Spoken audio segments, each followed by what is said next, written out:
Hello friends, hope you all are good. अब क्या ही बोलूँ यार प्रीलिम्स 2026 के बारे में।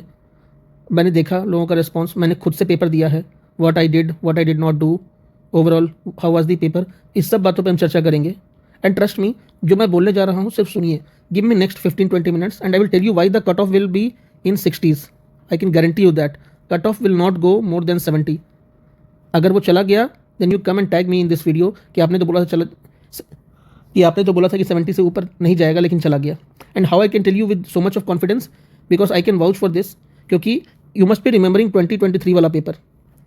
And I can guarantee you only I told that the cut off will be less than 80। जितने भी बड़े कोचिंग इंस्टीट्यूट्स हैं आप उनका 2023 का वीडियो खोल के देखिए, प्रीलिम्स के दिन वाला। I think prelims was on 25th or 26th of May. You go and check their videos. Every single institute told that it will be above 80 marks. I think only myself and one coaching, not a big coaching, one smaller person, I think, who had a very small channel like me, and he himself gave the paper and he said that it will be less than 80 marks. So I think only we two were there who told it is less than 80 marks, and eventually the cutoff came out to be 75 marks. उसके बाद उसमें शायद मैंने एक दो coaching का नाम ले लिया था, उन्होंने पता नहीं क्या कॉपीराइट स्ट्राइक लगाया, क्या लगाया, मेरा चैनल परमानेंटली बंद हो गया। After that I could not pursue this because I was busy with my exams and all. So now I am free. I will tell you exactly why the cutoff will be less than 70. I can vouch you for that. The cutoff will be less than 70 and I can guarantee you. I will show you. I'll give you around 20-25 reasons why the cutoff will be less than 70 marks. आपको बस बैठना है, सुनना है, सिर्फ ध्यान से सुनते रहिए सबको, और डिसहार्टन होने की कोई ज़रूरत नहीं है. Trust me, you will clear it. Even if you are above 60s, there is a chance that you will clear it. So have trust. और सबसे इंपॉर्टेंट बात कि आगे क्या करना है. Given the paper has happened, आगे क्या करना I will tell you, and trust me, you don't need to go anywhere else. I will tell you what to do, how to do, from where to do. आपको जो भी resource चाहिए I will give you everything. So don't bother. So let's continue now. So reason number 1, why it was such a random paper. The most important thing was the structural paper disruption. That means the conventional paper that was there, conventional paper style that was there has been totally shattered by UPSC. It was not at all a conventional paper. पूरी तरह से paper खत्म हो गया है. Predictability जो लोग इतना हल्ला करते थे, प्रेडिक्ट कर लेंगे, nothing, everything is gone in vain. और सबसे बड़ी बात है logic. There was I think not more than 30 to 40 question जहाँ पर आप लॉजिक लगाइए. They were purely based on raw facts, and whenever there is a factual question it reduces the cut off. क्यों? क्योंकि वो किसी को नहीं पता होता है. होगा पता, होगा 10 लोग, 15 लोग, 20 लोग, मैक्सिमम 100 लोग भी होंगे, बट उससे कट ऑफ नहीं बनता है. Out of a group of 6-7 lakh peoples, अगर 6-7 नहीं भी तो एटलीस्ट 4-5 लाख लोगों ने एग्जाम दिया होगा, उनमें से 10-12, 100-200 हज़ार लोगों से कट ऑफ नहीं बनता है. You have to understand that it was a totally random paper, vague, there was no logical question except 20-30. So the cut off is bound to go down. This is the first reason. The second reason is the emotional stability testing. When you open the paper, आपको जब दिख रहा है, मैं आपको खुद का बता रहा हूँ, मैंने देखा it was around 1 hour. 1 hour में मैंने देखा, I would red only till 50 question एक घंटे में. I think it was more than 1 hour, 1 hour 15 minutes. I think yes, 1 hour 15 minutes में मैंने सिर्फ 50 क्वेश्चन पढ़ा था, जिसमें से मेरे मात्र 12 या 13 क्वेश्चन बने थे. If I don't if I not mistaken, सिर्फ 12 से 13 क्वेश्चन बने थे. आई स्टिल रिमेंबर 1.5 घंटे के बाद, after 1.5 hour, I was at question number 30. That means मैं इसके पहले, यानी कि क्वेश्चन नंबर 30 से पहले मैंने कुछ क्वेश्चन बनाए थे, और मुझे लगता है 1.5 घंटे के पेपर के बाद सिर्फ 30 क्वेश्चन मेरे बने थे. I was in utter trauma कि अब करना क्या है आगे. सिर्फ 30 question, you can imagine the level of tension I would be having. और सिर्फ अगले 30 मिनट में आई अटेम्प्टेड 96 क्वेश्चन. मैं यहाँ गया हूँ, उसमें कितने तुक्के लगाए मैंने, कितने मैंने कैसे मारे हैं, वो मैं ही जानता हूँ. So what I want to say is कि it was totally emotionally unstable making paper. और यहाँ पर आपको जजमेंट बहुत ज़्यादा करना था. मेमोराइजेशन का तो जो आप पढ़ के गए थे, रट गए थे, तो कुछ काम ही नहीं आया. और कॉग्निटिव स्टेमिना के ऊपर जो प्रेशर डाला है इसने, कि पूरा मेंटल स्टेटस सबका हिला के रख दिया है, that always reduce the cut of. Now let's go to third reason, that is unpredictability. So it's not about predictability, it's about कि paper was very random, कहाँ से आया है, there is no source, no coaching material, no preparation pattern, everything was disrupted, so not at all worth it. If you go to question number 4, this statement based question increased the complexity. Why? Because it increased your reading time. आपके reading time को बढ़ा दिया. It gave you mental trauma. It increased your pressure. आपको दिख रहा है कि ज़्यादा टाइम में भी मेरे कम ही क्वेश्चन बन रहे हैं, वो उसका प्रेशर अलग से. तो ये बहुत ज़्यादा प्रेशर देने वाला पेपर था. And trust me, it has disrupted the question all along. Confidence level तो अब गिरा ही था.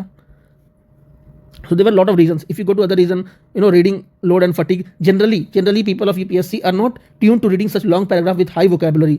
सो it was a elite based paper kind of things. Where the English language that was used was quite hi-fi, जिसकी vocabulary अच्छी है, जिसका reading skill अच्छा है, जिसका कॉम्प्रिहेंशन अच्छा है, उसको फ़ायदा मिला होगा। जो लोग धीरे पढ़ते हैं उनको काफ़ी दिक्कत हुई है।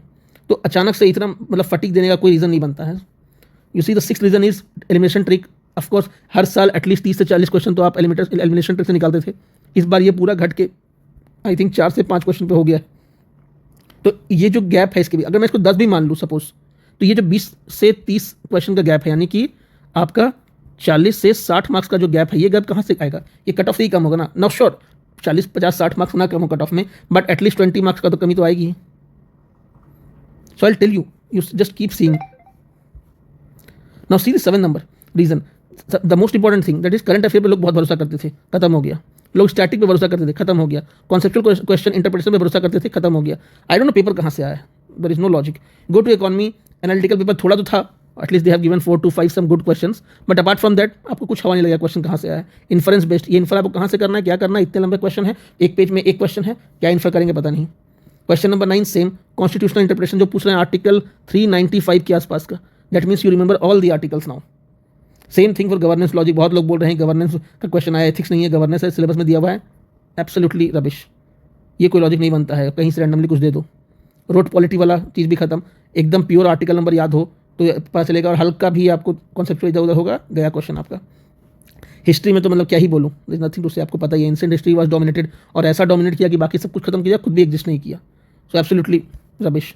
नाउ द सीरियस एस्पिरेंट जिन्होंने बहुत ज़्यादा मेहनत की थी, all your effort has gone in vain because the paper brought everyone at equal footing. Is it a good thing? I will say no, क्योंकि इसमें जब इक्वल फुटिंग पे है तो जो पढ़ने वाला है वो और जो नहीं पढ़ने वाला दोनों एक ही लेवल पे हैं, फिर तुक्का लगेगा, ये होगा वो होगा। सो it was not a good for serious aspirants. और जहाँ सीरियस एस्पिरेंट धक्का खाते हैं, कट ऑफ वहीं गिरती है, क्योंकि कट ऑफ तो यही ऊपर ले जाते हैं ना।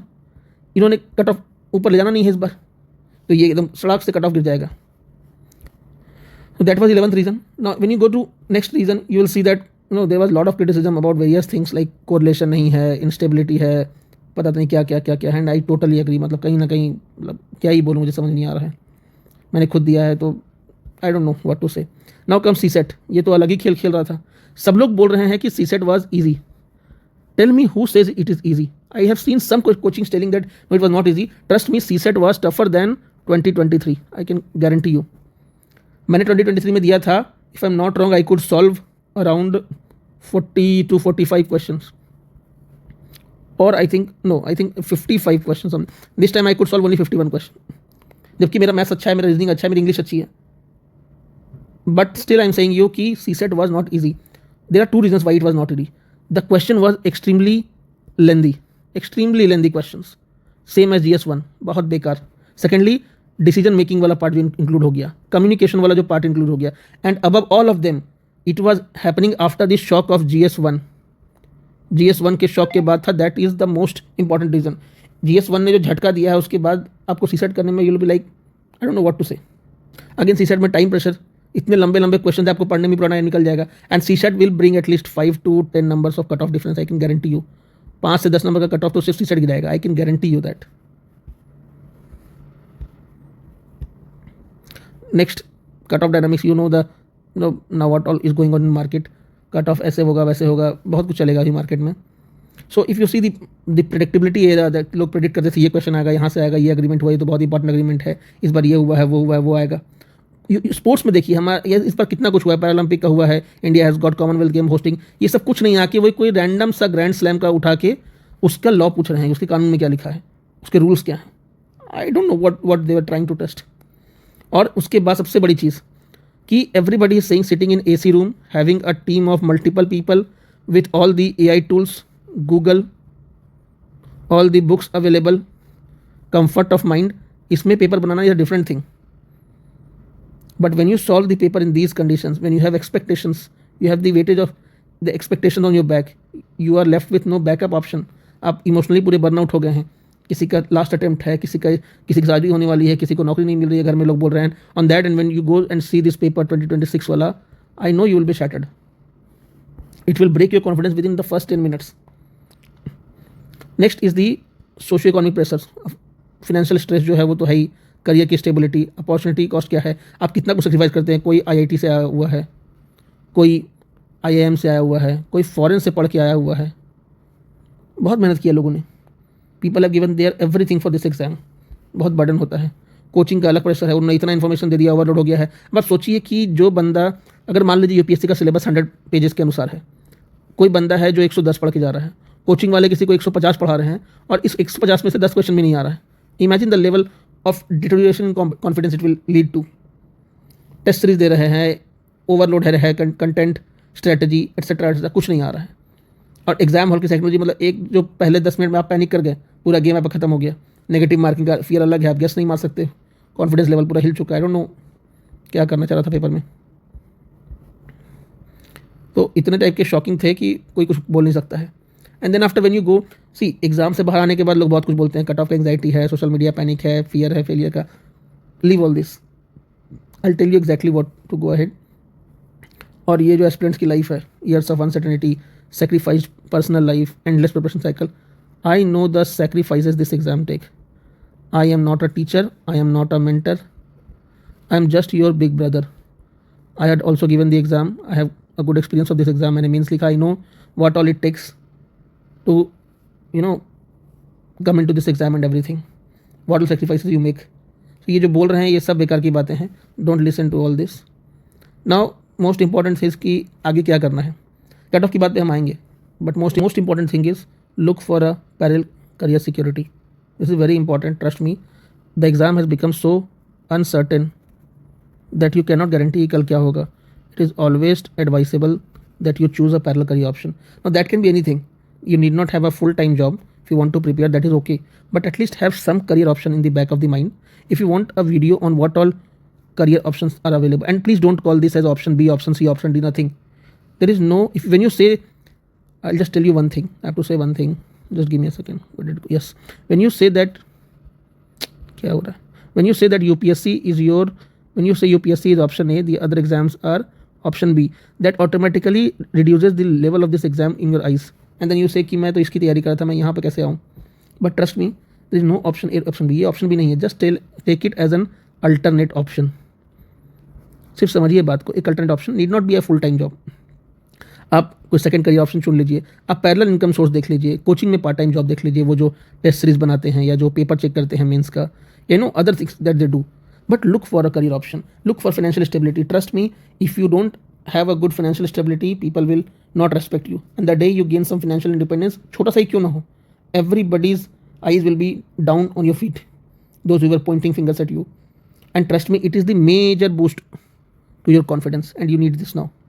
So look for a career option. If you want some help from me, just comment below, or you can connect on our Telegram channel. The name of the Telegram channel is Logical Aspirants IAS. Just join this Telegram channel, and whatever you need some financial backup option, emotional backup option, you need to talk, you need to abuse someone, you need to do anything, just connect with me on this. Just go in this channel and text me. Apart from that, if you need anything related to this exam, if you are planning to give mains this year, if you are fortunate to give mains this year, connect with me, and I promise you I will get you the mains preparation absolutely free of cost for everything, including optionals. So don't worry. And second thing is, if you are not fortunate enough to write this paper, if you need any help for prelims next year, or you want to prepare for mains also this year, connect with me and you'll get everything. So don't need to worry about anything. So I'll always tell you, have a sustainable preparation model where you need to have a good financial backup. Focus on some skill-based side career. You need to develop skill. Otherwise, after 6 to 7 years, you don't have anything to do. That, trust me, hurts a lot. That reduces your dependency on others. Be independent. Now, this is the realism. UPSC is becoming uncertain with every attempt. So best option I would say is multi-career adaptability. That is the best you can do. Or you can also choose professional identity diversification, where you can diversify from this education field at all. You can, for example, you can do some blogging, you can become a traveler along with studies or other things. There are multiple options. If you want to discuss it with me, I'm always ready. Now, the balance approach. Keep your emotional mind restful. Think about how to manage these emotional things and have some patience before deciding. Never promise someone when you are too happy and never take a decision when you are too sad. So don't take a decision. एक दो दिन का break दीजिए and then decide. Now, keeping all these things in mind, let us come to the final thing that you want to hear, cutoff.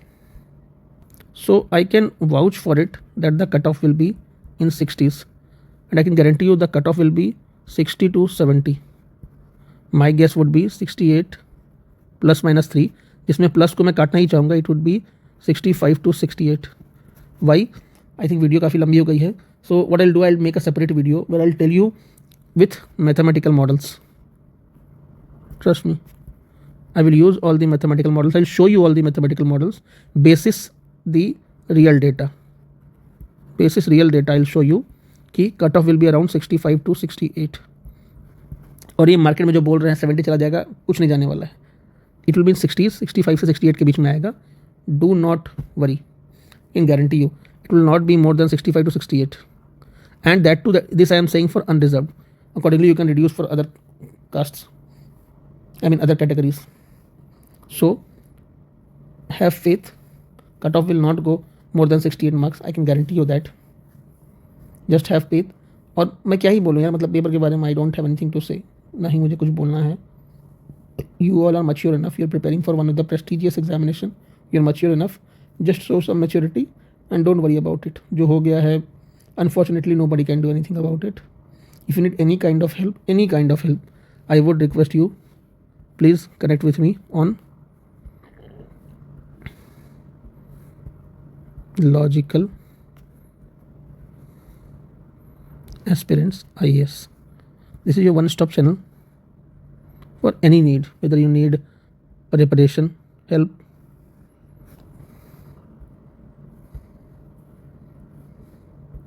so whether you need help with preparation, you need help with some emotional decisions, you need help with some financial advices, you need help with some career options, or you need help with some other things.